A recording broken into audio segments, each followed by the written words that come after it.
Maghiwalay na tayo, Vilma. Hindi ko kayang sikmurain ang ginagawa ng pamilya mo eh. Huwag! Nakikiusap ako, Rodolfo. Hindi ko kaya mawala ka sa buhay ko. Sinungaling! Gaano mo na ba ako katagal niloloko? Kayo ng pamilya mo, si Itay, si Inay, at pati si Kuya Dodoy. Lahat kayo mga demonyo eh. Nakikiusap ako. Huwag kang maingay. Baka marinig ka Ay nila. naku, tigilan mo nga ako. Umalis ka sa harapan ko. Rodolfo, huwag mo sa akin gawin to. Nakikiusap ako.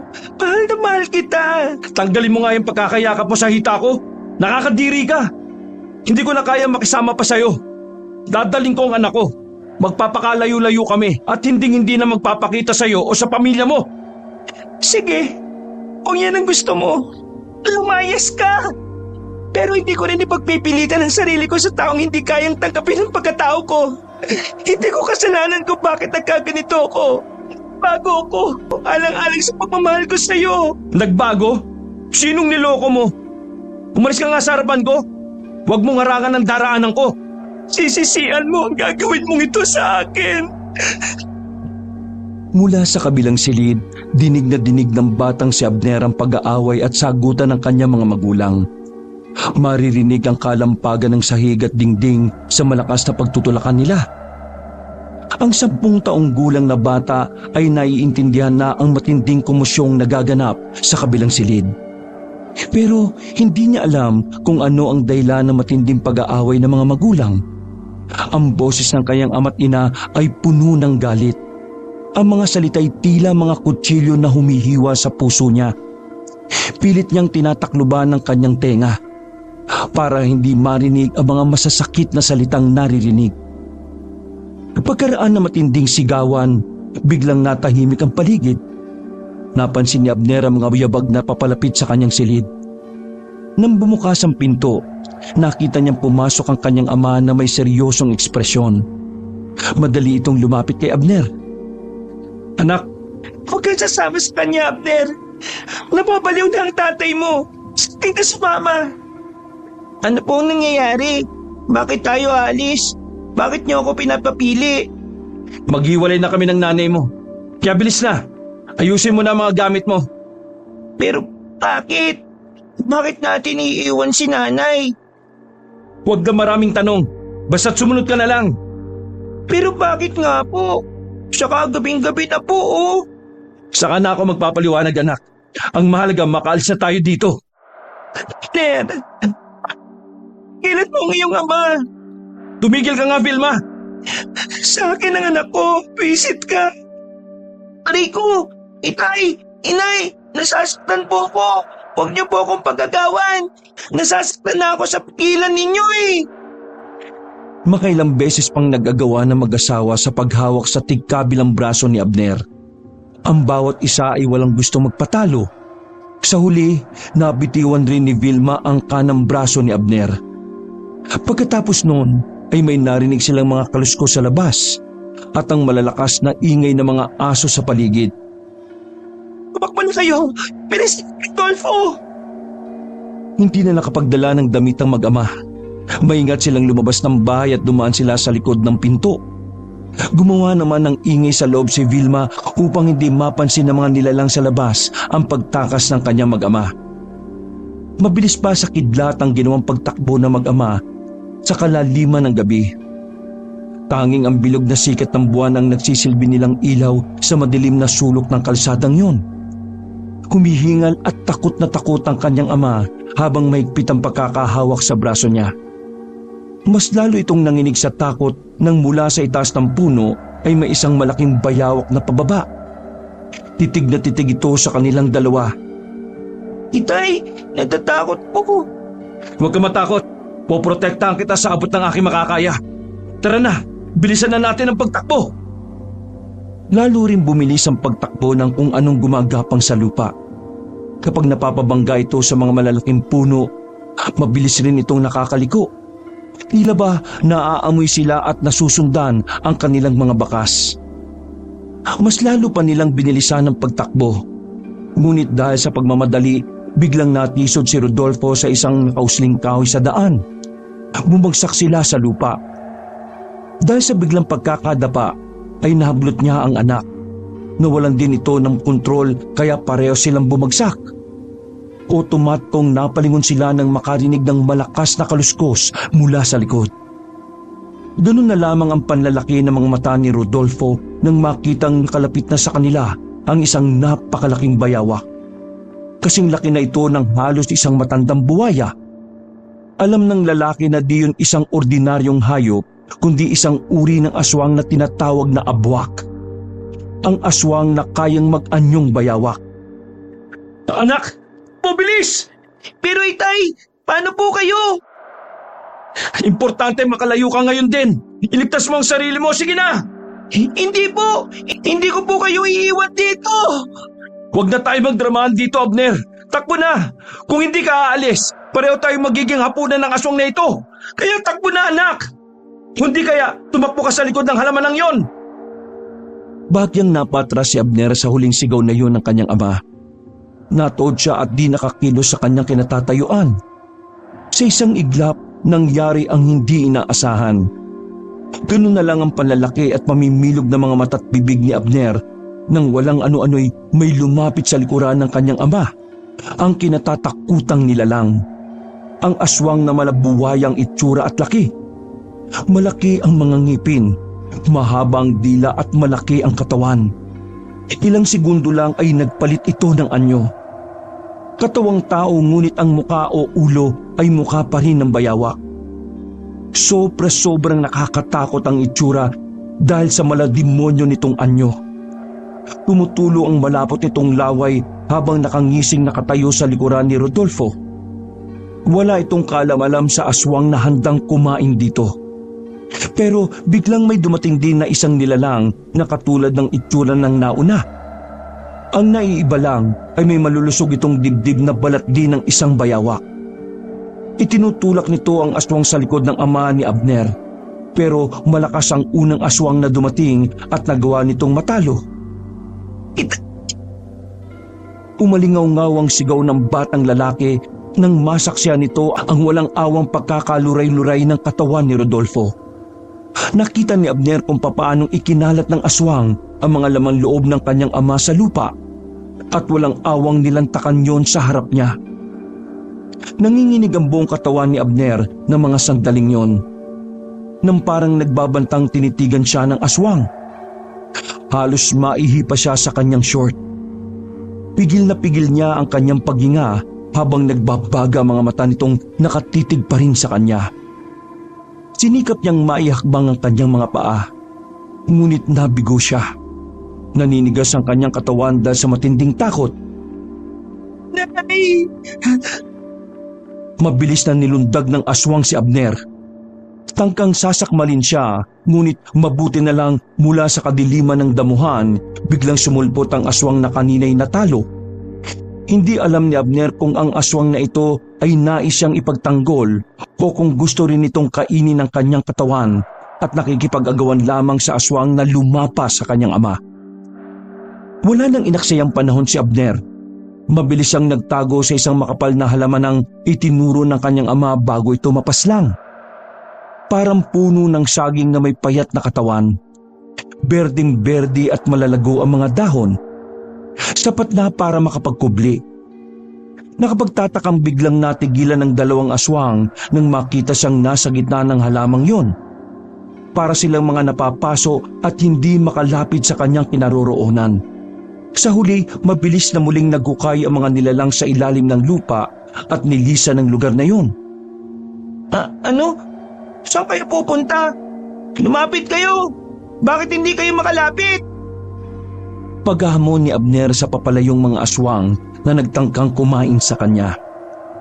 Kasabay ng panghihina ng kanyang katawan at malakas na paghagulgol ng iyak, hindi mawala sa isip niya ang pagkamatay ng ama. Maya-maya pa ay napatingala sa mga halamang sumalba sa kanyang buhay. Ano kayang klaseng halaman to? Bakit kaya bigla silang natakot sa halamang to? Muling sinulyapan ni Abner ang kanyang paligid. Hindi kalayuan sa kanyang pinagtataguan, wala na roon ang nilalang at tahimik na rin ang paligid. Nang matiyak niyang wala na nga ang mga nakakatakot na nilalang, sa kanya naramdaman ang pananakit ng kanyang katawan. Dala na matinding pagod, bumigat ang talukap ng kanyang mga mata at kagad siyang nakatulog. Nakabaluktot sa gitna ng mga halaman. Kinabukasan, pagkagising ni Abner, sumalubong sa kanyang muka ang matinding init ng sikat ng araw. Napaupo siya sa lupa at muling napahagulgol ng iyak. Muling bumalik sa kanya ang matinding takot na bumalot sa pagkatao niya. Abner! Napabalikwas ang bata nang marinig ang boses ng ina. Hinawi niya ang halaman at pabilis na tinungo ang kinaroroonan nito. Nakita niya itong nakatayo sa kalsada kung saan napaslang ang kanyang ama. At nang magtagpo ang kanilang mga mata, umiyak si Abner at mabilis na napatakbo papunta sa kanyang ina, na nakabuka ang mga braso para salubungin siya ng mahigpit na yakap. Inay! Si Itay! Pinatay po ng aswang kagabi! Alam ko, anak. Niyakap siya ni Vilma ng mahigpit. Parang sinasalo ang lahat ng sakit at takot na nararamdaman ng kanyang anak. Ramdam niya ang panginginig ng katawan ni Abner sa kanyang bisig. Pinahid ni Vilma ang mga luha ni Abner. Kahit siya mismo'y hirap itago ang sarili niyang luha. Mabuti na lang at walang nangyari sa iyong masama. Huwag ka mag-alala, anak. Nandito ko at hindi kita pababayaan. Inay, sumbong po natin kay Kapitan. Hindi po ako makakapayag na hindi maparusahan ang aswang na yon. Kailangan niya magbayad sa ginawa niya kay Itay. Oo, anak. Kailangan nilang magbayad. Gagawin natin ang lahat para makuha ang hustisya para kay Itay mo. Tara na. Nasabay na natin ang natitirang labi ng iyong ama. Ang boses ni Vilma ay may halong puot at determinasyon. Alam niyang wala na silang babalikan sa dati nilang buhay. Pero handa siyang harapin ang anuman para sa kanilang mag-ina. Habang naglalakad sila pabalik ng kanilang tahanan, mahigpit na magkahawak kamay, ramdam ni Abner ang init ng yakap ng kanyang ina. Pero alam niyang may bahagi ng kanilang buhay na hindi na mabubuong muli. Paano na po tayo, Inay? Wala na si Itay. Paano tayo mabubuhay nang wala siya? Hindi ko alam, anak. Pero pangako ko, gagawin natin ang lahat para mabigyan ng hustisya si Itay mo. Hindi tayo susuko. Hindi kita pababayaan, Abner. At kapag nailibing na ang Itay mo, aalis tayo sa lugar na ito. Po, saan po tayo pupunta, Inay? Sa bahay ng aking mga magulang, anak. Malapit lang dito ang kanilang tahanan, kaya hindi ka masyadong malulungkot kapag naalala mo ang iyong ama. Pwede ka pa rin bumalik dito kung gusto mo. Pero Inay, ang alam ko po malayo yun at nasa gitna ng gubat. Baka po maraming nakatirang aswang dun eh. Huwag ka mag-alala, anak. Ligtas tayo sa lugar na yon. Huwag mong ipahalata na natatakot ka sa mga aswang. Opo, Inay, pero ano po bang uri ng aswang ang kumain kay Itay? Hindi ko rin alam, anak, kung anong uri ng nilalang sila. Pero pangako ko, hahanapin natin ang sagot at gagawin ang lahat para makuha ang hustisya para sa iyong ama. Pagdating nila sa bahay, dumating din ang mga tanod na kasama ni Kapitan. Masusing ininspeksyon ng mga natirang laman ni Rodolfo, pati ang pugot na ulo ng kanyang ama. Nang makita ni Abner ang mga nagkaluray-luray na katawan ng kanyang ama, muling napahagulgol ito ng iyak. Labis ang sakit at pighati na nararamdaman niya. Itay! Sigaw ni Abner habang humahagulgol. Hindi matanggap ang sinapit ng kanyang ama. Tama ba ang batang ito? Siya ang nakasaksi sa pagkamatay ni Rodolfo. Opo, Kapitan. Nasaan ka ba nung nangyari ang pamamaslang? Magkagalit kasi kami ng asawa ko kaya nagkahiwalay po kami ng gabing yon. Kasama ni Rodolfo si Abner at ako naman ay naiwan sa bahay. Hindi ko alam na ganito na po mangyayari sa asawa ko. Napayoko si Vilma. Pinupunasan ang mga luhang patuloy na dumadaloy habang pinapaliwanag ang sitwasyon. Mrs., nakikiramay po kami sa pag-awala ng iyong asawa. Matinding trauma rin sa bata kung nakita nga nito ang nangyari sa kanyang ama. Sa tingin namin batay sa sinapit ng katawan ng biktima, malamang na aswang nga ang pumatay sa kanya. Mag-iingat na lang po kayo sa susunod ha. At kung maaari, huwag nang lumabas ng gabi kung wala namang mahalagang gagawin o pupuntahan. Opo, Kapitan. Maraming salamat po. O siya, aalis na kami. Nakahanda na rin naman ang paglilibingan para sa asawa mo. Kung may kailangan ka pa, huwag kang mahihiyang lumapit sa barangay ha. Maraming salamat po, Kapitan. Kung may kailangan kami, tsak na makikipag-ugnayan kami sa inyo. Ilibing nyo na kagad ang bangkay upang hindi na makita ng mga tiga-baryo. Ayokong lumika ito ng kaguluhan dito. Bumuntong hininga si Kapitan bago tumalikod. Inutusan ito ang mga tanod niya na kunin ang bangkay ni Rodolfo at ilibing sa gubat. Walang nagawa ang mag-ina kundi ang sumunod sa kagustuhan ng Kapitan. Pagkalipas ng 2 araw, magluluksa pa rin ang dalawa. Walang tigil sa pag-iyak si Abner habang pinagmamasdan ang bundok ng lupa na nakatabon sa katawan ng ama. Naisip niya bigla na yun din ang araw ng kanilang pag-alis sa baryo para lumipat sa mga magulang ni Vilma. Nawala ang focus niya sa iniisip nang mapansin ang isang taong parating, si Kapitan. Nagpadala na ako ng sulat sa nag-iisang kapatid ni Rodolfo para ipaalam ang mga nangyari. Papupuntahan na lang kita para makuha si Abner at maiuwi ito sa kanilang lugar. Bakit po, Kapitan? Hindi ko po iiwan si inay. Dito po ako sa kanya. Kapitan, kaya ko po alagaan si Abner. Bakit niyo pa sinulatan ang kapatid ni Rodolfo? Kailangan malaman ng kapatid ni Rodolfo ang nangyari. Kung hindi mo yun ipapaalam, magiging komplikado ang lahat. Magdududa siya kung bakit hindi siya agad na-inform tungkol sa pagkamatay ng kanyang kapatid. At kung sakali, maaari pang magdulot ito ng hidwaan o hindi pagkakaunawaan sa pamilya. Naintindihan ko po, Kapitan. Maaari nating ayusin ang lahat, Vilma.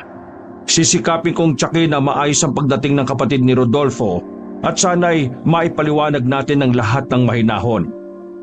Si Abner naman ay panay ang palipat tingin sa 2 taong nag-uusap sa kanyang harapan. Ang kanyang mukha ay puno ng pag-aalala at pagkabahala. Matapos ang ilang sandali ng pag-uusap, nagpasya na ring magpaalam si Kapitan kay Vilma. Nang makalis ang Kapitan, ay nagsimula na ring maglakad ang mag-ina. Nay, maglalakad lang po ba tayo papunta sa bahay nila Lolo at Lola? Pagkaraay tanong ni Abner ng ibang direksyon na ang kanilang nilalakaran, imbis na ang tinatahak ay ang daan patungo sa kanilang dating tirahan. Oo, anak. Hanggat maaari ayaw kong makikipag-usap ka sa aking mga magulang at kapatid, ha? Bakit naman po, inay? Basta.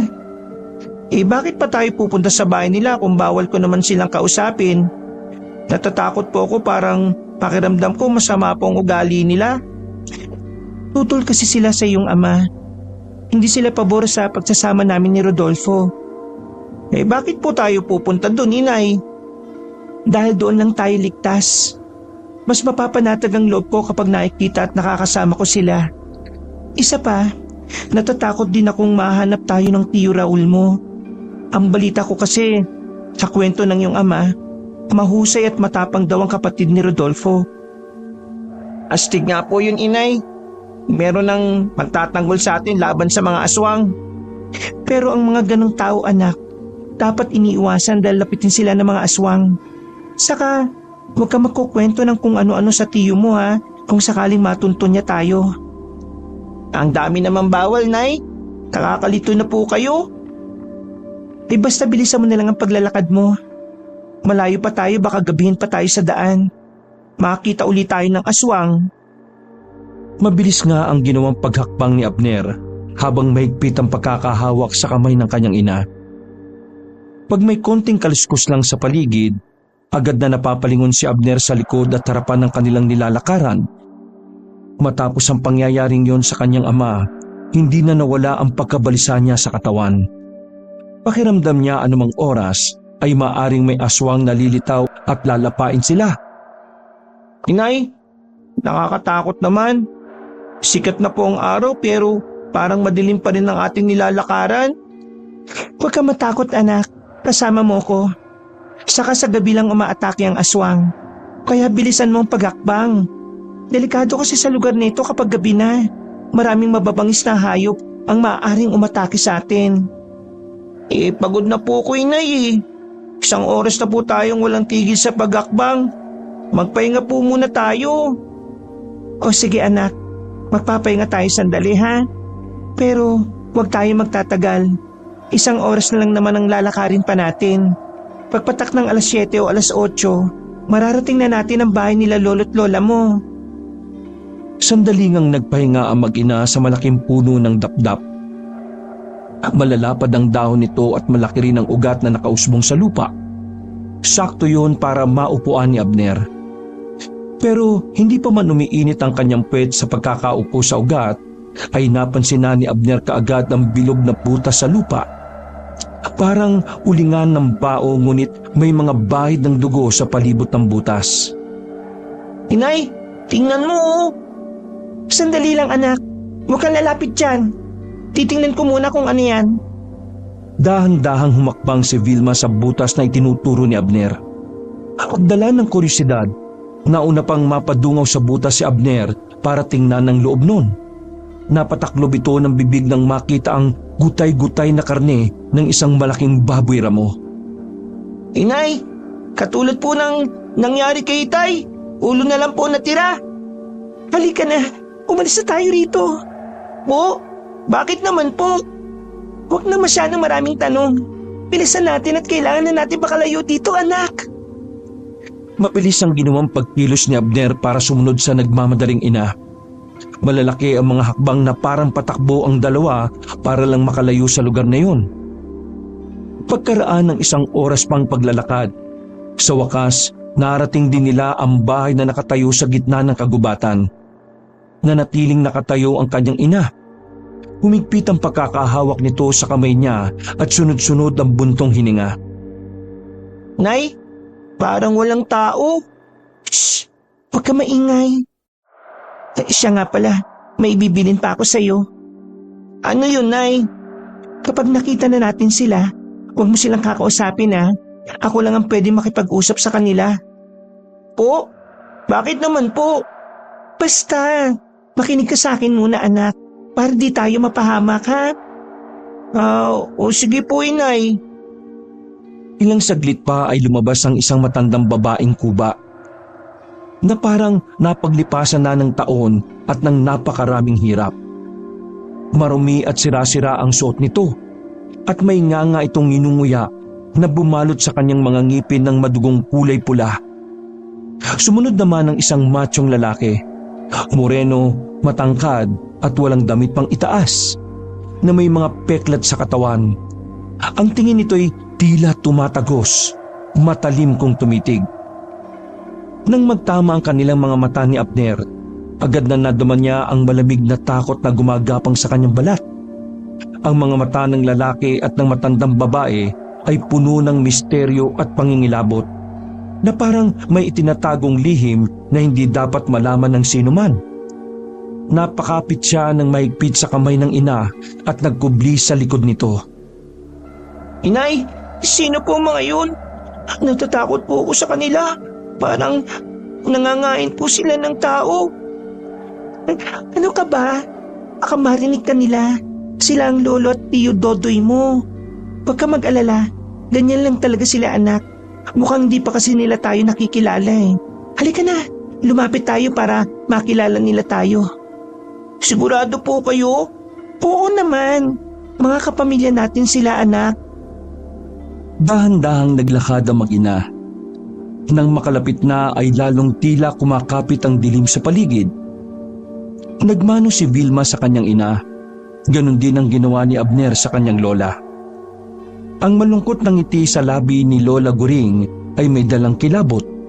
Ngunit habang nakatingin siya rito, unti-unting bumalot sa kanya ang kakaibang pakiramdam ng kapanatagan.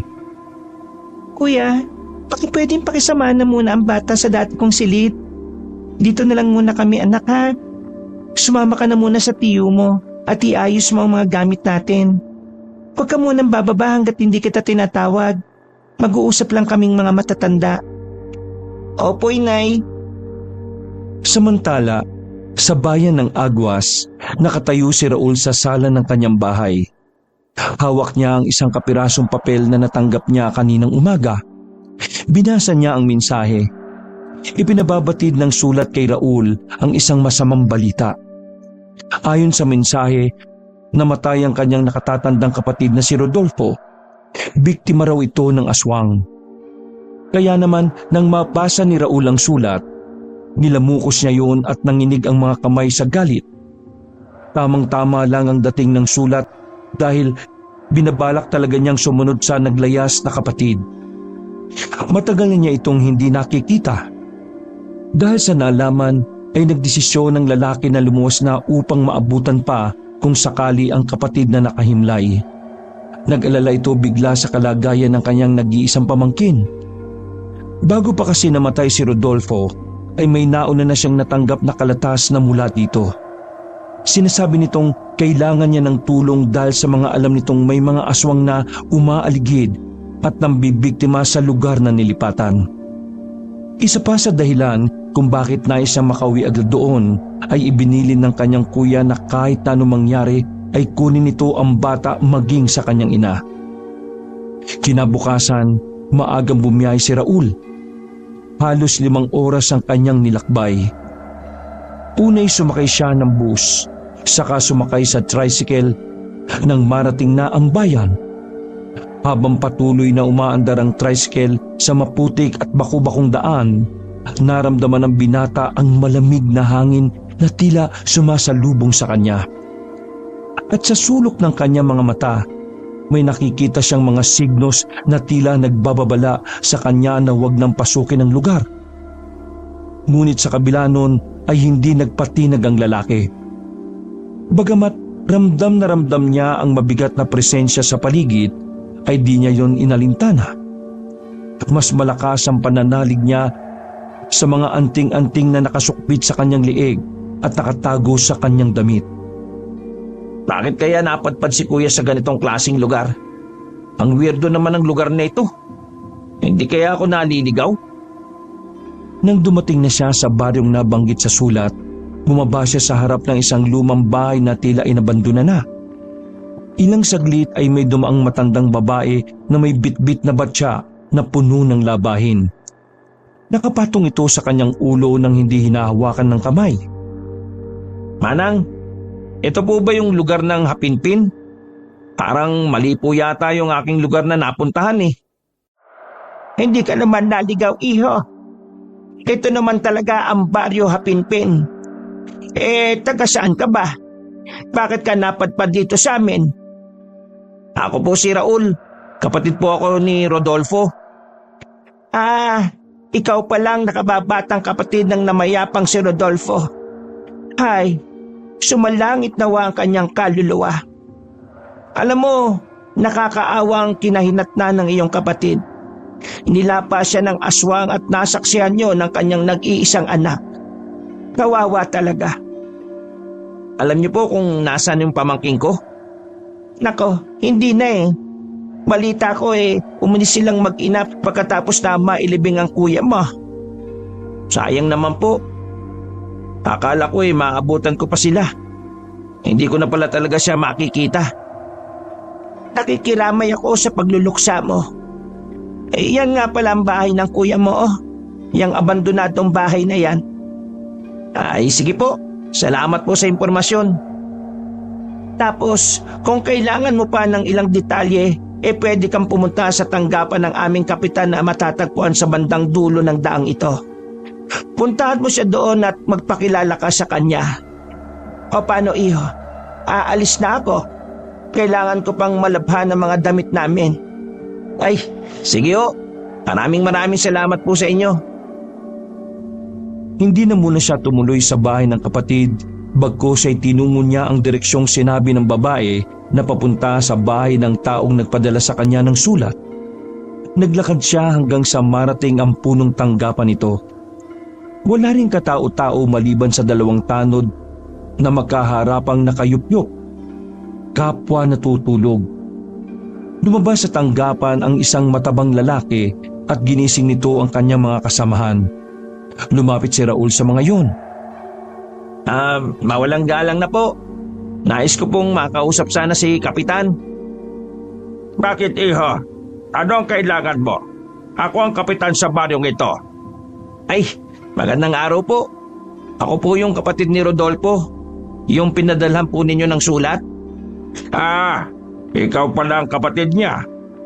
Pasensya ka na ha. Ngayon ko lang napansin na magkahawig pala kayong dalawa. Halika muna at dito tayo sa tanggapan ko. Doon tayo sa loob mag-usap. Sige po. Siya nga pala. Ikinalulungkot po nga pala nangyari sa kuya mo. Alam mo bang malapit kami sa isa't isa kaya alam ko din ang tungkol sa iyo. Palagi kanyang naikukwento sa akin eh. Siya rin ang nagbigay ng address mo at ibinili niya na sulatan kita kapag may nangyaring di inaasahan. Kaya nga po napakasakit ng nangyari sa kanya.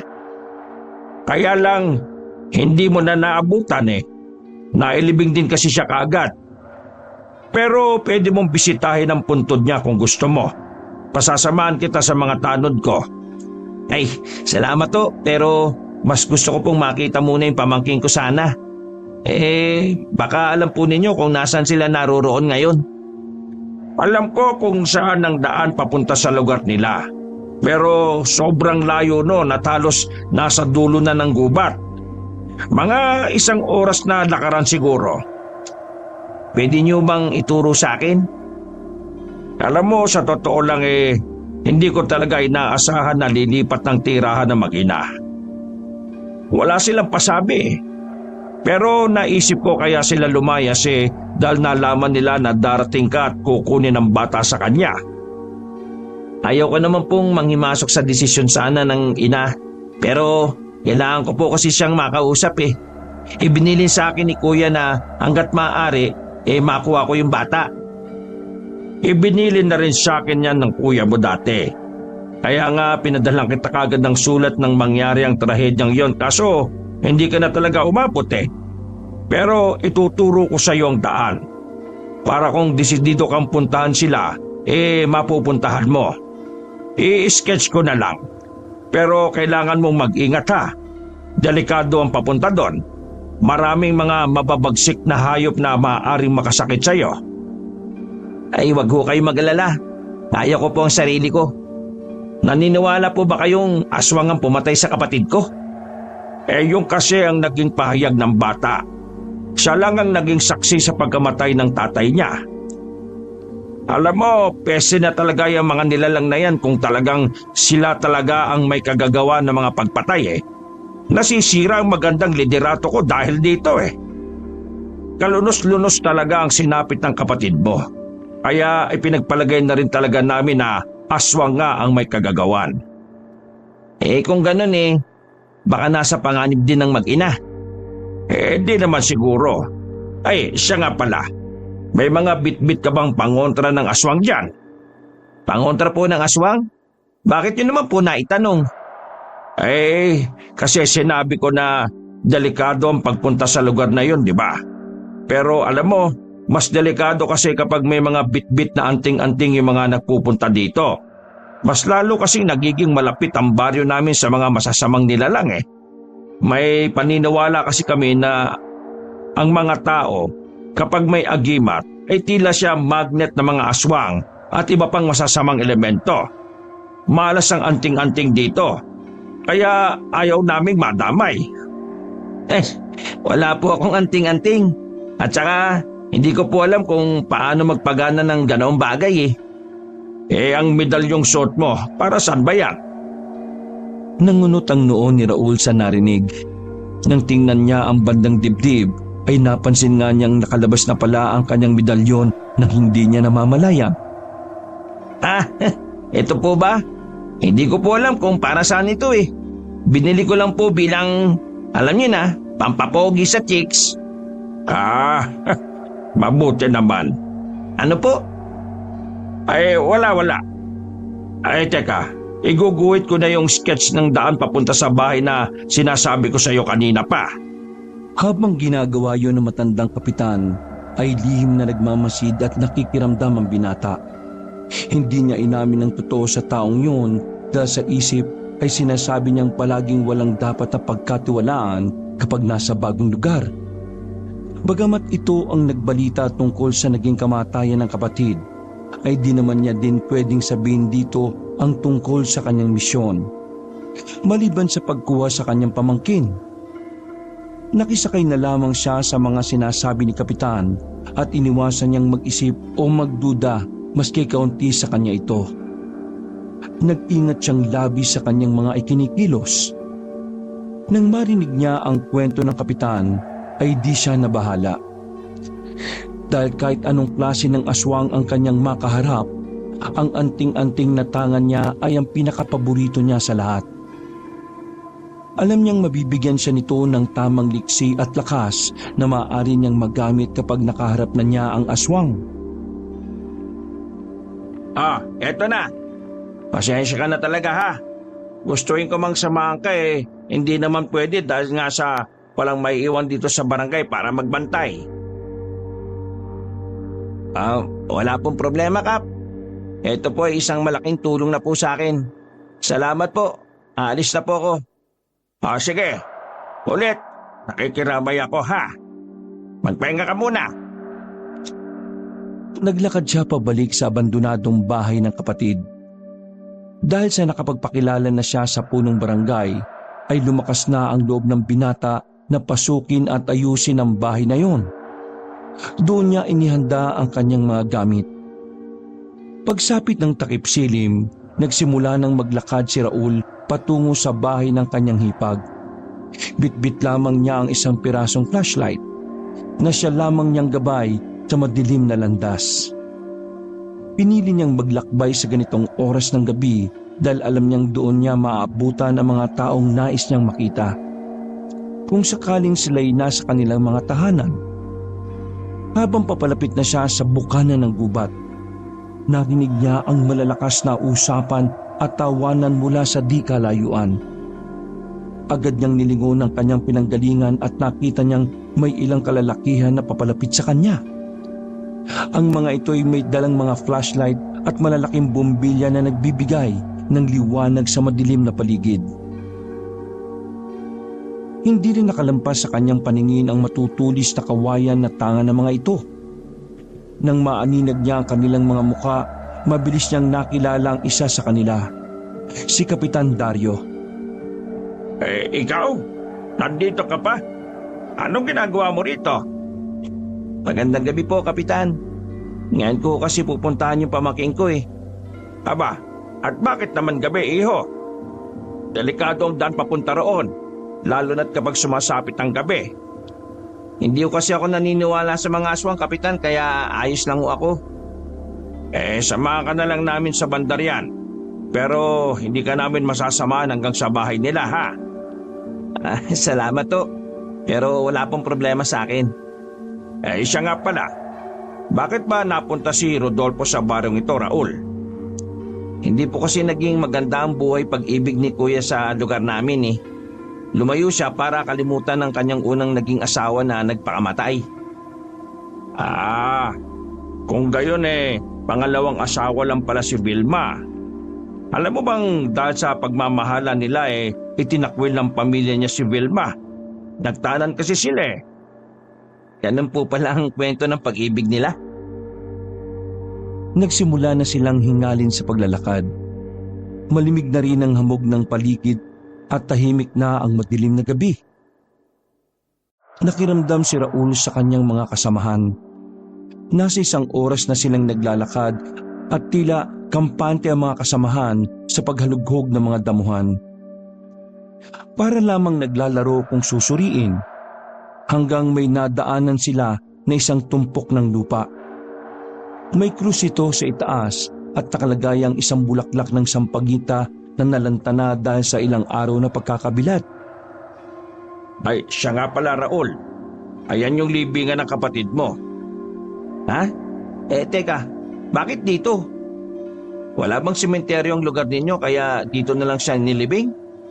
Nag-iisa lang siya dito Para namang siyang aso na inilibing na lang sa hukay ng lupa. Pasensya ka na. Wala kasing kakayahan si Vilma na gastusan ng pagpapalibing sa asawa niya.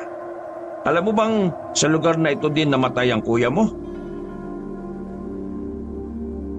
Dahil sa narinig ay naging malikot ang mata ni Raul.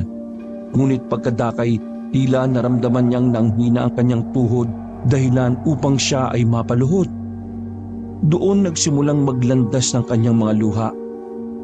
Napatakot siya ng lupa sa libingan ng kanyang kuya Rodolfo. Hanggang dito na lang kami, iho. Maiwan ka na namin dahil roronda pa kami sa buong baryo. Hahayaan ka na lang muna namin na makasama mo ang iyong kapatid. Opo, sige. Salamat po, Kap. Umalis na ang kanyang mga kasama. Naiwan na siyang mag-isa sa lugar na yon. Kagad niyang napansin ang halamang nasa gilid ng daan. Kilala niya ang halamang yon. Isang puno ng tagbak. Patayo na sana si Raul upang tingnan ang halaman sa tabi ng libingan. Ngunit napahinto siya nang marinig ang mabangis na huni ng isang hayop mula sa kakahuyan. Bagaman ang tunog ay nakakatakot at tila nagbabanta, hindi ito nakaapekto kay Raul tulad ng inaasahan. Imbis na matakot ay naging alerto lamang siya at naging mas mapagbatsyag sa paligid. Nakita niya ang walang direksyong paghawi ng mga makakapal na damo, kasabay ng isang mabahong amoy na mabilis na kumalat sa hangin. Ang amoy na yun ay sapat na upang magpatayo ng balahibo ng kahit na sinong tao. Ngunit si Raul ay nanatiling kalmado at matatag. Alam niyang ang mabahong simoy ng hangin ay senyalis na hindi karaniwang hayop ang paparating. Maya-maya ay nakita niya ang bahagyang pag-angat ng lupa sa may di kalayuan. Mula doon ay dumitaw ang isang malabuwayang hayop. Isang nakakatakot na nilalang. Naging alerto ang binata. Nang papasugod na sa kanya ang aswang, ay bumunot siya ng mga batong may orasyon at basa ng langis. Inipit niya yon sa kanyang labi. Inilabas niya ang kanyang tirador. Pagkatapos ay inilagay ang bato dito. Inasintan niya ang aswang. Tinamaan sa isang paa ang nilalang sa harap. Dahil nasaktan, ay kagad itong bumalik sa butas na kanyang ginawa. Alam ni Raul na papalayo na ang aswang na yon. Ngunit kampante siya na ang sugat na nilikha nun ay hindi agad maghihilom. Putik, mga abwak pa lang narito. Humanda kayo. Ngayon alam ko na kung anong uri kayo ng mga aswang. Alam ko na kung paano kayo matatalo. Ipagiganti ko ang pagpatay niyo sa kapatid kong hayop ka, kung sino ka man. Samantala, sa bahay naman na tinutuluyan ni Abner ay bigla siyang napabalikwas ng biglang magising. Hinanap niya kaagad ng kanyang ina sa kanyang tabi, subalit wala ito doon. Tumayo siya at sinilip ang bintana. Madilim na sa labas. Sus, napahaba naman masyado ang siesta ko. Gabi na pala. Nasaan kaya ang inay? Babalik na sana siya sa kanyang higaan nang biglang makarinig ng ingay parang impit na pag-iyak. Parang nasasaktan. Sa ilang araw niyang pananatili doon, ay tila nakilala na niya ang tinig na yon. Ang kanyang Lola Lily. Nais na sana niyang babain ito dahil nakaramdam siya ng pag-aalala. Pero naalala niya ang bilin ng kanyang ina. Bawal siyang lumabas ng silid kapag hindi nito sinasabi. Bawal din siyang makipag-usap sa mga ito. Mabuti na lamang at nasusunod pa rin niya yon. Pasalamat na lang din siya at hindi rin naman siya pinakikialaman ng dalawa at parang wala lang siya sa tahanang yun. Pinakinggan na lamang niya ang kanyang tiyo. Pero ilang sandali lang ay nabusesa naman niya ang kanyang ina. Ano kasi ang nangyari sa iyo, inay? Sino ang may gawa nito sa iyo? Grabe ang sugat mo. Di ko kayang pagilingin. Parang hinuhukay nito ang iyong laman eh. Ang walang yang iyon. Napuruhan ako. Buisit.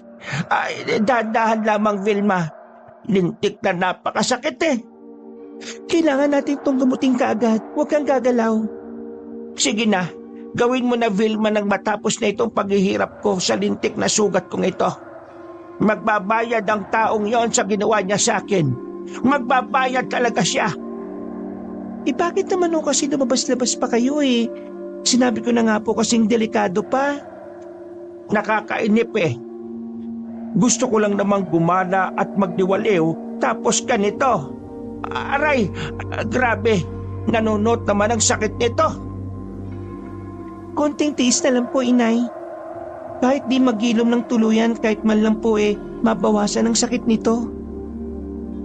Tumahimik ang mga nag-uusap. Maya-maya ay napakinggan ni Abner ang mabibigat na hakbang paakyat. Pagkatapos noon ay bumukas ang pinto ng kanyang silid. Nakita niya ang kanyang inay na may hawak na mga panggamot ng sugat. Oh, gising ka na pala. Nagigising ko lang po.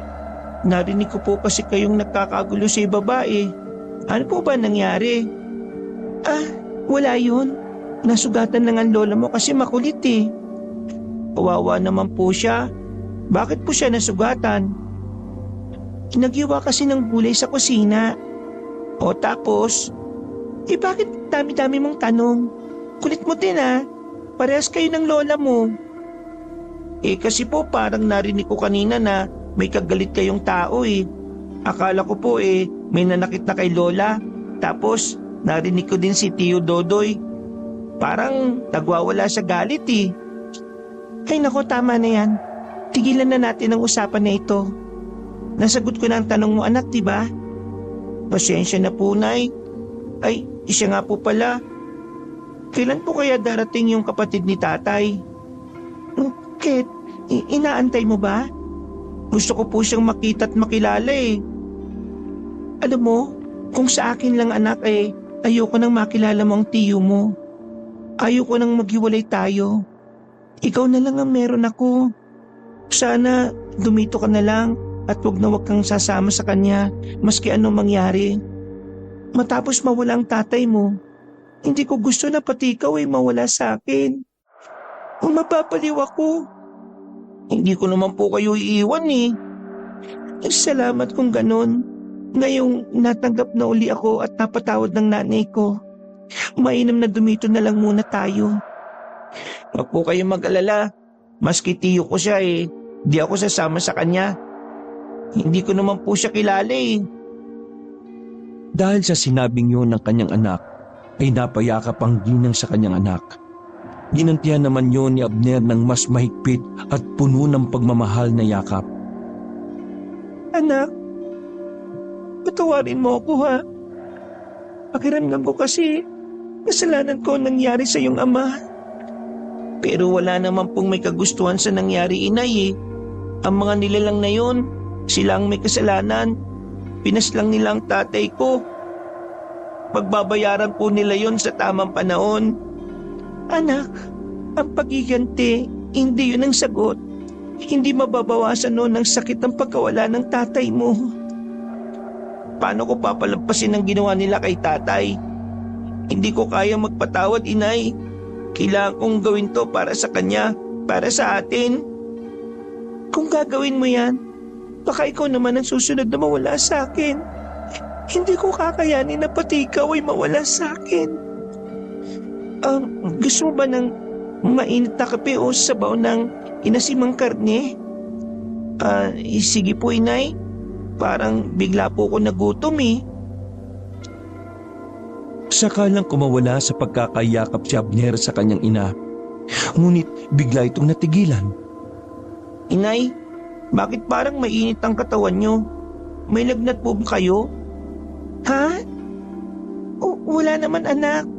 Baka na dagdag ako kanina sa pagluluto. Sige na, kukuha muna ako ng mainit na sabaw para sa'yo. Huwag kang bababa ng bahay ha. Opo, inay. Hihintayin ko po kayo dito. Matapos maramdaman ang init ng kanyang katawan, napansin ni Vilma ang pagkabalisa sa mga mata ni Abner. Ngunit hindi niya ito pinahalata. Bagkus ay pilit niyang ngumiti at tumalikod upang ihanda ang sabaw para sa anak. mabilis din itong nakabalik. Bitbit niya ang isang malaking mangkok na may lamang sabaw at karne. Kagad na naamoy ni Abner ang mabangong sabaw. Heto na anak, kumain ka na. Ang laki po ng butoy, Nay. Ano po bang karne ito? Ito yung alagang kalabaw ni Kuya Dodoy. Kanina kasi, nadatnan niyang nakabig dito sa puno ng pinagtalian niya. Mahal na mahal niya yun. Kaya imbis na masira, niluto ko na lang. O sige na, humigop ka na ng sabaw. Masarap yan, anak. Inalapag ni Vilma ang mangkok sa gilid ng katre sa ibabaw ng lamesa. Agad namang kinuha ni Abner ang kutsara at tinikman ng sabaw. Wow, Nay. Ang sarap po ah. Salamat naman at nagustuhan mo ang luto ko, anak. Gusto mo ikuha pa kita ng kanin? Sige po. Habang pumipit si Vilma upang kumuha ng kanin, napansin ni Abner na tila may kakaibang lasa ang sabaw. Bagamat masarap, ay parang may nalalasahan siyang kakaibang sangkap na di niya mawari. Pagbalik ng kanyang inay ay kaagad niya itong sinabi. Nay, bakit parang ibang lasa ng sabaw? Ha? Talaga ba? Kaluluto ko lang yan ah. Ano ba yung nalalasahan mo ha? Parang may kakaibang anghang, saka parang ang bango-bango po. Tapos, napakalambot pa ng karne. Tila natutunaw sa dila ko eh. Yun ba? Akala ko naman kung ano na. Huwag ka mag-alala. Ligtas na kainin yan, anak. Hindi kita ipagluluto ng pagkain na pwede mo ikapahamak. Sige na, kain na. Hindi ba masarap? Napakasarap nga po, inay eh. Ang sarap po. Habang nagpapatuloy sa paghigop ng sabaw si Abner, ay may nararamdaman siyang kakaiba sa kanyang katawan. Biglang nandilim ang kanyang paningin hanggang sa di na niya namalayan na unti-unting bumagsak ang kanyang mga talukap sa mata. Sa kabilang banda, ay nagpatuloy si Raul sa kanyang paglalakad sa gubat. Nasa kalagitnaan na siya nang muling makarinig ng kaluskos. Napalingon siya sa kanyang likod dahil pakiramdam niya ay may nakasunod sa kanya at nagmamasid. Binilisan niya ang kanyang lakad. Napansin niya ang tunog ng kaluskos ay parang bumilis din. Naririnig niya yon dahil matalas ang kanyang pandinig. Malakas na agad ang kutob niya na meron talagang sumusubok sa kanya. Magpakita ka! Hindi ako natatakot sa'yo! Lumabas ka! Hanapin mo ako! Akala mo ba matatakot mo ako? Magpakita ka na! Wala akong oras para sa mga duwag na kagaya mo! Ang mga damo sa paligid ay nagsimulang gumalaw. Parang may mabigat na bagay na gumagapang sa ilalim nito. Inihanda ng antingero ang kanyang sandatang tirador. Magpakita ka, hayop ka! Isang malakas na ungol ang umalingaw-ngaw sa katahimikan ng gubat. Tumugon ito sa tila paghahamon ng binatang antingero. Ang lupa sa paligid ay tila nayanig at ang mga damo ay patuloy sa pagdalaw. Alam na ni Raul na hindi na tao ang kanyang hinahamon. Hindi rin isang hayop. Ito ay mas matindi at mas mapanganib. Wala ka na bang ibang kaya kundi ang manakot? Wala akong pakialam kung sino o ano ka. Lalabanan kita! Bago pa man mas makapaghanda si Raul, isang malaking bayawak ang sumugod. Ang mga mata nito ay naglalagablab sa galit. Isang malakas na tunog ang umabot sa kanya. Isang matinding ungol na parang nauulol. Mabilis na dinamba siya ng bayawak. Nakagat siya nito sa paa at bumaon ng malaking nitong pangil. Agad na namanhid ang kanyang mga paa. Mabilis siyang nag-isip at umusal ng isang malakas na orasyon. Kasunod nun ay inilabas niya ang kanyang medalyon at agad na idinikit yon sa katawan ng kanyang kalaban. Parang namang nagulat ang bayawa kaya ito napabitaw sa pagkakakagat. Malinaw na sa akin ngayon na hindi lang isang abwak ang meron sa balyong ito. Mukhang marami kayo ah. Hindi na ako magtataka na talagang napaslang niyo ang aking kapatid. Pero kung sa tingin mo madali mo din ako makakalaban, nagkakamali ka. Muling sumulong ang abwak pasugod sa kanya. Napatras ang antingero. Subalit Ang inaakala niyang pagsugod ay di rin naman natuloy dahil naging sorpresa sa binata ang biglang pag-atras nito at mabilis na pagtakas. Hoy, ano nangyari? Bakit umuurong ka? Hoy, bumalik ka dito! Napakbilis ng pangyayari. Ilang segundo lang ay tuluyan nang nawala sa paningin ni Raul ang bayawak. Sa halip, isang bagong aswang ang sumulpot mula sa dilim. Malusog ang dibdib nito at napatunayan niyang isang babaeng bayawak ito. Inilabas ni Raul ang suot na medalyon at ipinakita yon sa papalapit na aswang. Nang makita ng nilalang ang medalyon, mabilis itong tumakbo papalayo tulad ng nauna. Matapos ang mabilis na labanan at ang pag-alis ng aswang, muling naglakad si Raul. Umaasang makikita ang hinahanap niyang bahay. Sa wakas, sa kabila ng kanyang pinagdaanan ay sa dilo ng daan ay may nakita na rin siyang bahay. Ang bahay na ito ay kapag nilapitan ay di ka agad mapapansin dahil sa natatakpan ng malalabay na puno at matataas na damo. Ito ay may 2 palapag at tila maayos. Ngunit may pagkaluma ang itsura. Ang dingding nito ay yari sa kahoy. Ang pinto ay gawa sa matibay na kahoy. May mga inukit na detalye sa mga gilid.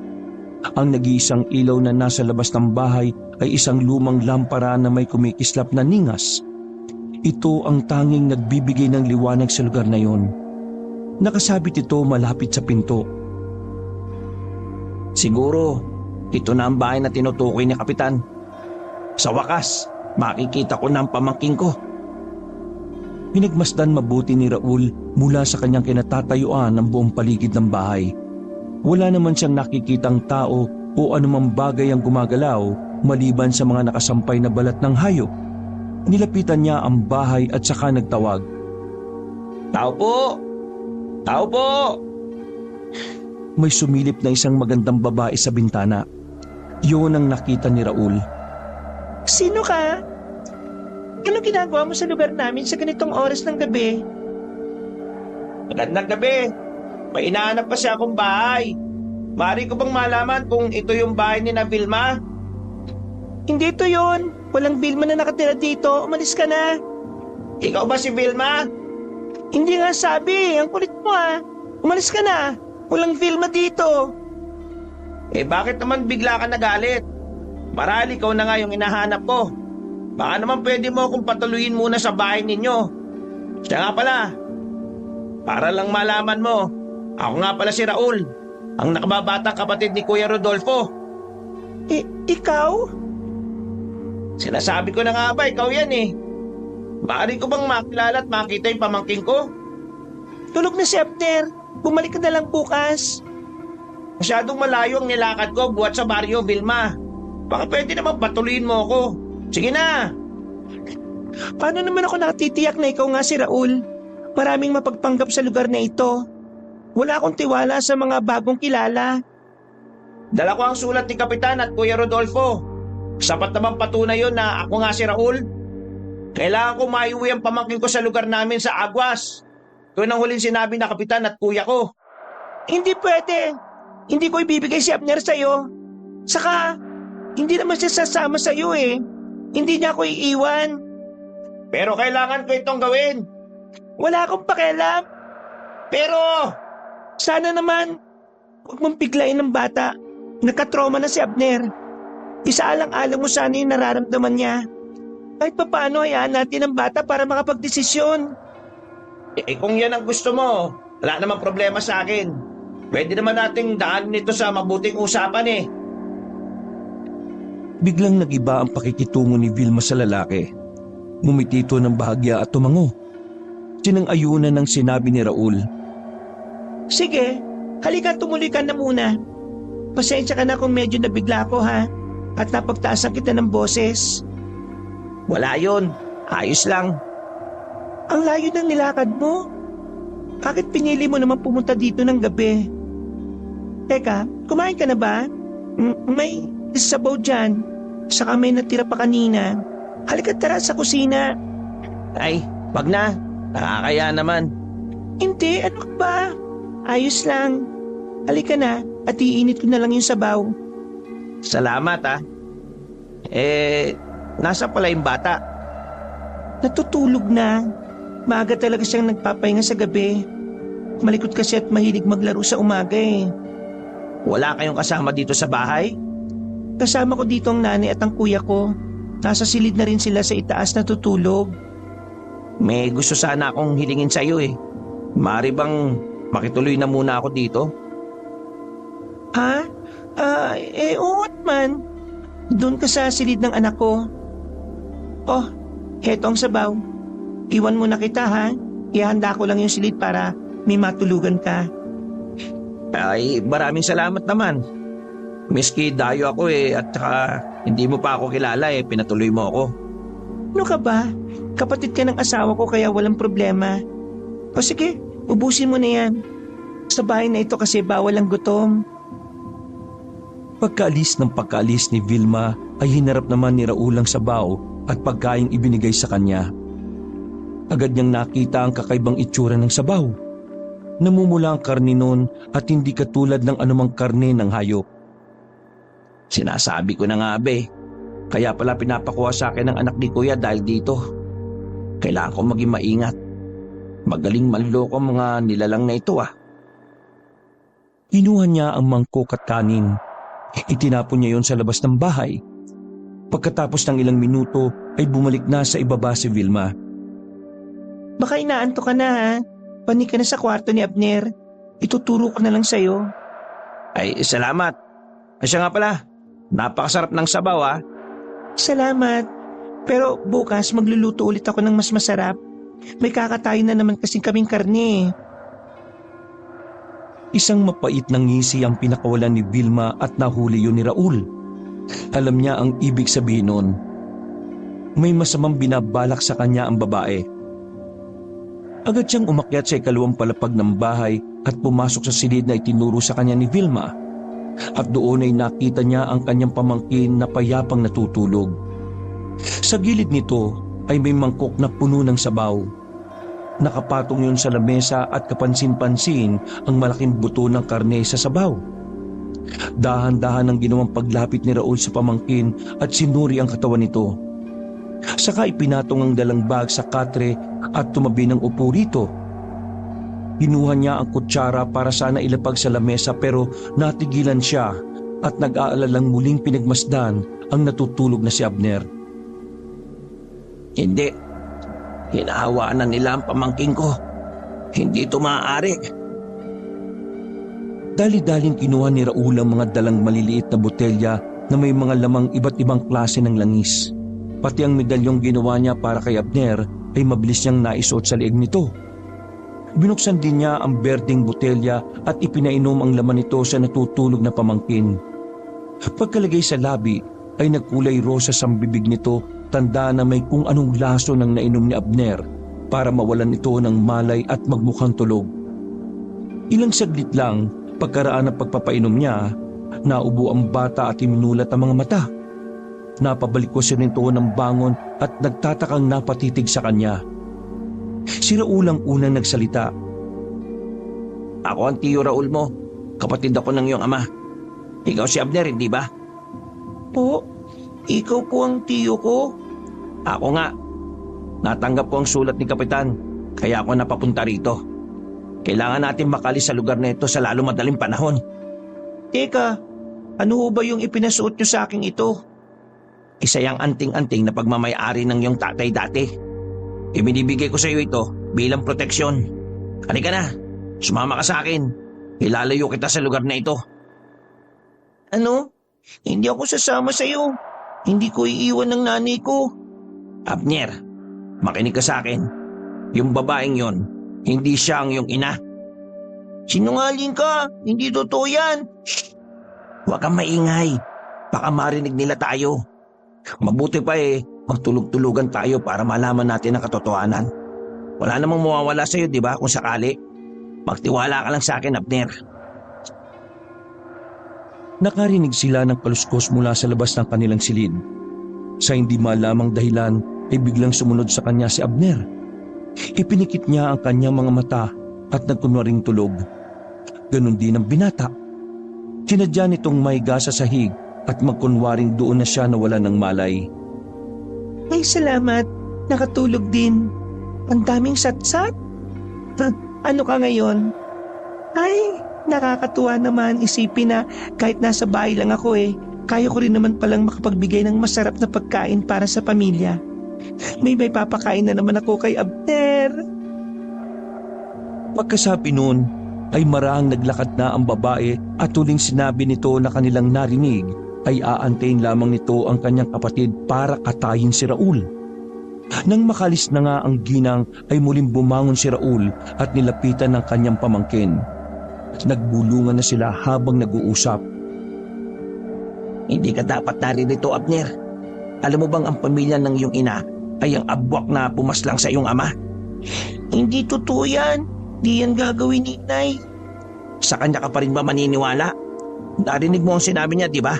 Ipapakatay niya ako. Kumakain sila ng tao, Abner.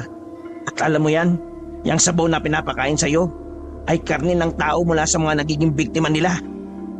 Hindi pa rin ako kumbinsido. Umalis na po kayo. Huwag po ninyong guluhin ang puto ko.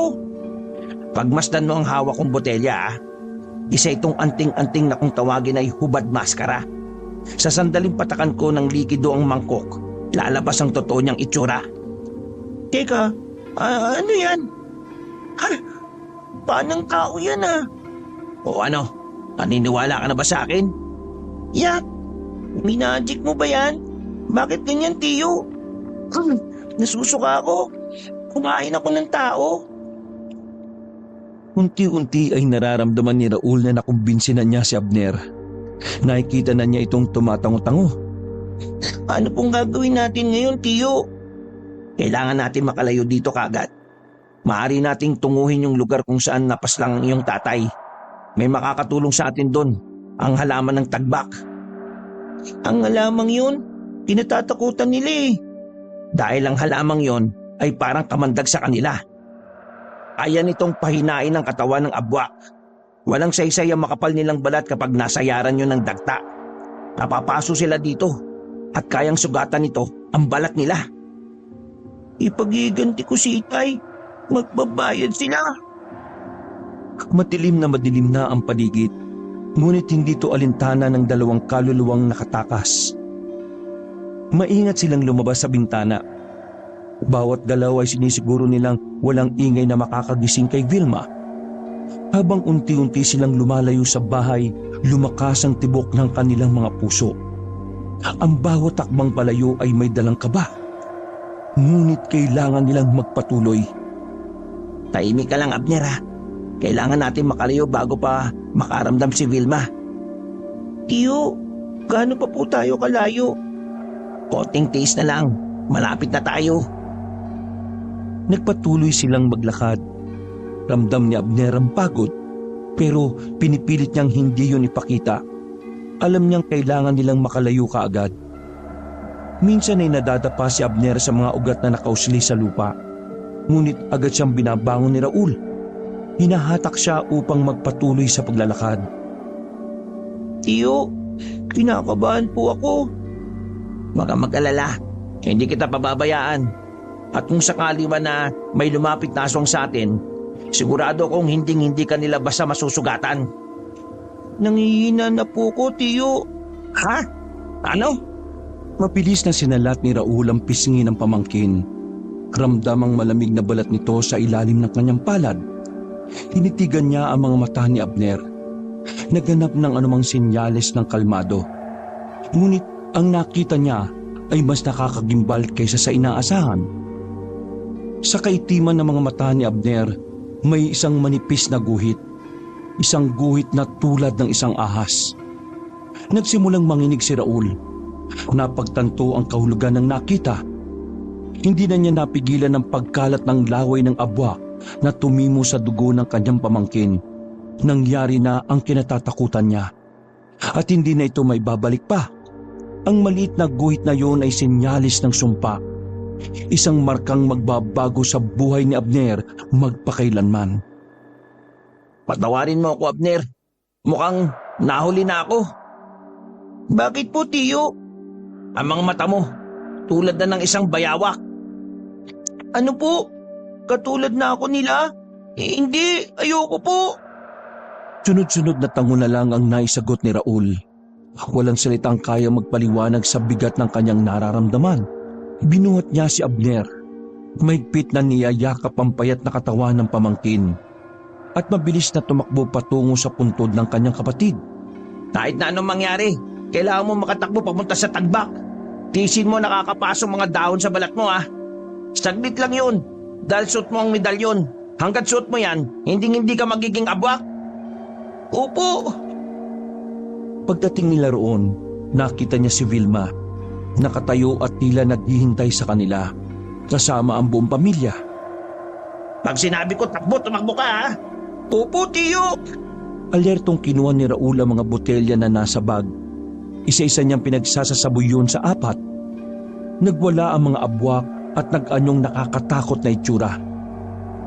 Takbo! Mabilis na tumpo si Abner papunta sa mga halaman. Habang pinagmamasdan ang pagbabagong anyo ng kanyang pamilya.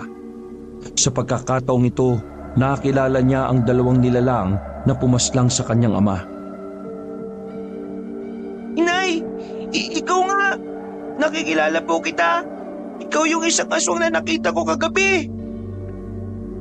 Humagulgol si Abner habang ang galit ay bumabalot sa kanyang puso. Samantala, si Raul naman ay nakikipagtagisan ng lakas sa isang malaking abwak. Hawak niya ito sa lieg at sa isang iglap, walang kahirap-hirap na binali ni Raul ang lieg ng aswang na pinaniniwalaan niyang ina ni Vilma. Umatungal ang mga taong bayawak nang makitang napaslang na ang kanilang ina. Nagbago ng anyo si Vilma at hinarap nito ang kanyang anak na noon ay nagtatago sa likod ng mga halamang tagbak. Anak, lumabas ka na dyan. Hindi ko pa nasasaktan sa halamang yan. At tulad ka na namin. Halika, ipagtanggol mo ko. Tulungan mo ako, anak. Niloloko ka. Ikaw ang pumatay kay Itay. Kayo ng buong pamilya mo. Nag-anyong abwak muli si Vilma. Ner, kumuha ka ng daon dali at iagis mo sa akin. Hindi ko po kaya, tiyo. Nasusugatan na po ako sa mga daon nito. Agad napansin ni Raul na may mga sugat na nga si Abner sa kanyang braso. Tanda na talagang kumalat na nga ang kamandag ng kalaban sa kanyang katawan. Unti-unti nang tinatanggap ng kanyang katawan ang lahat ng mga katangian ng isang pagiging abwak. Labanan mo, sumpa, Abner! Labanan mo! Tiyo, hindi ko na po kaya. Lalabas na ako. Sa pag-alis niya sa likod ng mga halamang yon, ay naging mabilis ang kilos ni Vilma. Agad niyang sinugod si Abner. Mabuti na lamang ay naging maliksi si Raul. Sa isang iglap ay nakalapit siya sa ginang at nahawakan ito sa buntot. Sa taglay niyang lakas ay naihagis niya ito sa malayo. Muli siyang umusal ng dasal at nag-orasyon. Itinaas niya ang kanyang medalyon at habang nasisinagan ito ng kaunting sinag ng buwan ay tila nagkakaroon ito ng kakaibang kapangyarihan. Nasusugatan ang mga abwak na nakakakita ng sinag. Nagsimulang magdugo ang mga braso ni Abner. Nang makita yon ni Raul, ay muli niyang itinago sa kanyang damit ang kanyang medalyon. Sa isip ay kailangan niyang maging maingat dahil isa na rin sa mga abwak ang kanyang pinakamamahal na pamangkin. Nagkaroon ng pagkakataon ng 2 na tumakbo ng magkasama. Habang papalayo sa lugar, ay naramdaman nila ang presensya ng 2 abwak pa na walang tigil na sumusunod sa kanila. Gumagapang yon sa ilalim ng lupa papunta sa kanilang kinaroroonan. Habang mabilis na lumilipas ang bawat sandali, nagdesisyon si Raul at Abner na huminto. Alam nilang hindi nila maiiwasan ang kanilang mga hinahabol. Mas mabuting harapin na lang nila ang mga ito. Mula sa pagkakatakbo, dahan-dahang humarap ang 2 sa paparating na panganib. Wala nang tatakbuhan, Abner. Kailangan tapusin natin to ngayon. Gamitin mo ang lakas mo, Manali ka sa medalyong suot mo upang lumabas ang tunay na kapangyarihan niyan. Opo, tiyo. Sa ilalim ng mapanglaw na liwanag ng buwan, matapang na hinarap ni Raul at Abner ang mga aswang. Ang lupa sa kanilang paligid ay tila kumukulo. Sinyalis na palapit na ang mga kalaban. Handang-handa na silang ipaglaban ang kanilang buhay at ang kanilang kalayaan mula sa sumpa ng mga abwak. Hindi ko akalain kami ang mahuhulog sa bitag mo. Hindi na kayo makakalabas pa ng buhay sa gubat na ito. Isa ka rin palang aswang, Kapitan.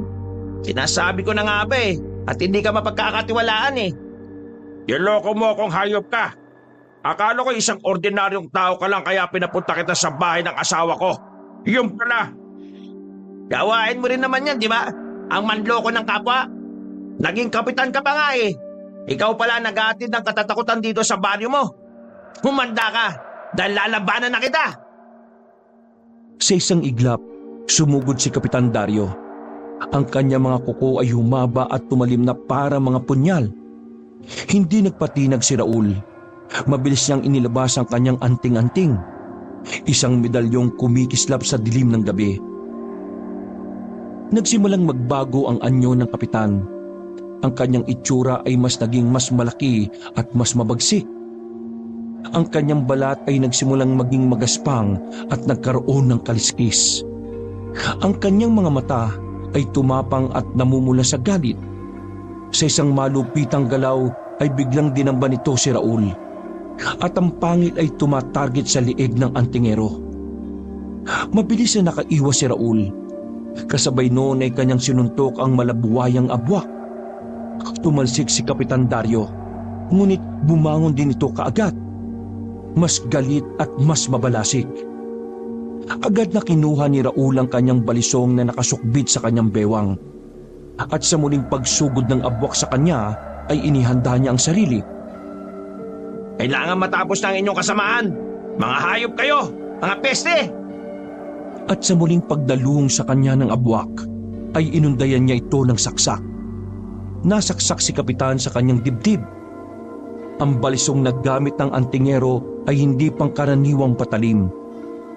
Pinahiran ito ng mga espesyal na langis at bininditahan sa ilalim ng mga sinaunang ritual upang magtaglay ng kapangyarihang labanan ng mga nilalang na mula sa kadiliman, tulad ng mga abwak. Kapag isinaksak ang balisong sa katawan ng isang abwak, agad nitong pinapahina ang nilalang, na parabang tinutunaw ng mga sagradong langis ang laman nito. Mas matindi ang epekto nito kapag itinama sa puso ng abwak, sapagkat ito ang sentro ng kanilang kasamaan at kapangyarihan. Sa oras na gamitin ng balisong laban sa abwak, hindi lamang nito nasusugatan ng nilalang, kundi tinutunaw din ito ang masamang enerhiya na nagpapalakas sa abwak. Ang mga sagradong ukit sa balisong ay naglalabas ng liwanag na pumipigil sa mabilisan na paghilom ng mga sugat ng aswang. Dahilan upang hindi na makabalik sa dati nitong anyo o kapangyarihan. Kaya't sa bawat hampas at saksak ng balisong sa katawan ng abwak, lalo nitong pinapalapit ang kamatayan ng nilalang. Ito na ang wakas mo, Kapitan! Sigaw ni Raul, habang patuloy niyang idinidiin ng patalim sa katawan ng abwak. Nang makita yon ng isa pang malaking abwak, ay nagwala ito at biglang sumugod patungo sa kinatatayuan ni Abner.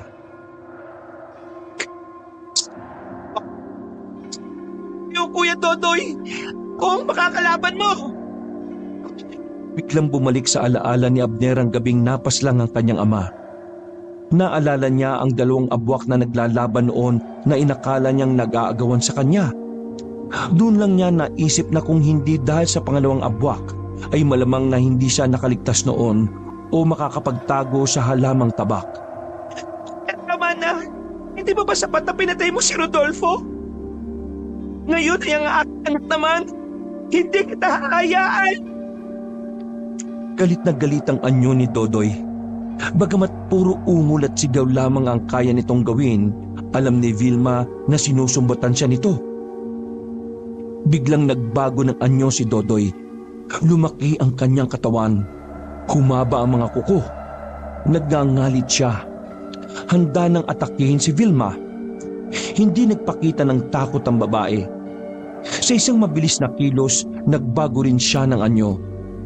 Ang kanyang mga mata ay nagbaga at naglabasa ng matatalim na pangil sa kanyang bibig. Agad silang nagbanggaan. Ang mga tunog ng kanilang mga kuko ay narinig sa buong kagubatan.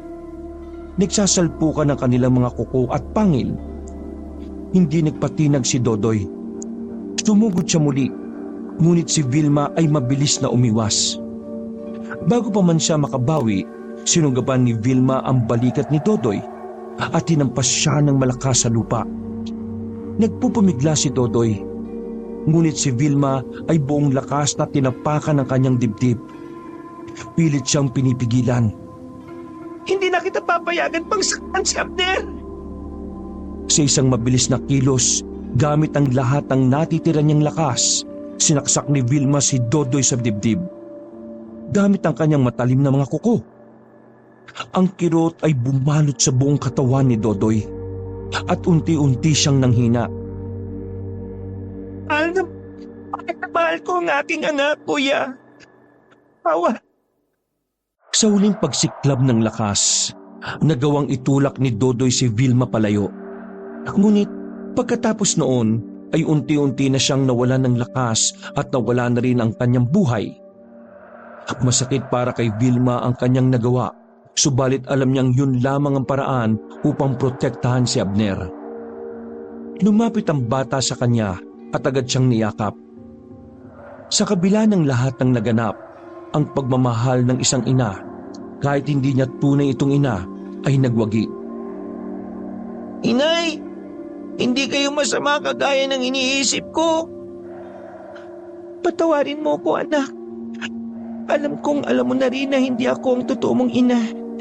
Pero mahal kita at itinuring kitang anak. Natakot ako na baka saktan ka nila kaya ginawa kitang isang abwak. Minahal ko ang iyong ama, pero wala akong nagawa para labanan ng aking ama. Nalaman ni Rodolfo ang lihim namin kaya pinagplanuhan siyang paslangin ng aking mga kapamilya. Tahimik na bumagsak ang mga luha ni Abner, ngunit unti-unti niyang niluwagan ang kanyang mga kamao. Tumitig siya sa mga mata ng kanyang ina. At sa kabila ng sakit at galit, nakita niya roon ang tunay na pagmamahal. Ang pagmamahal ng isang ina na handang magsakripisyo para sa kanyang anak. Inay, mahirap ang lahat ng ito para sa akin pero nagpapasalamat ako sa pagmamahal niyo. Hindi kita kayang talikuran, lalo na't ikaw ang tumayong ina ko. Salamat, anak.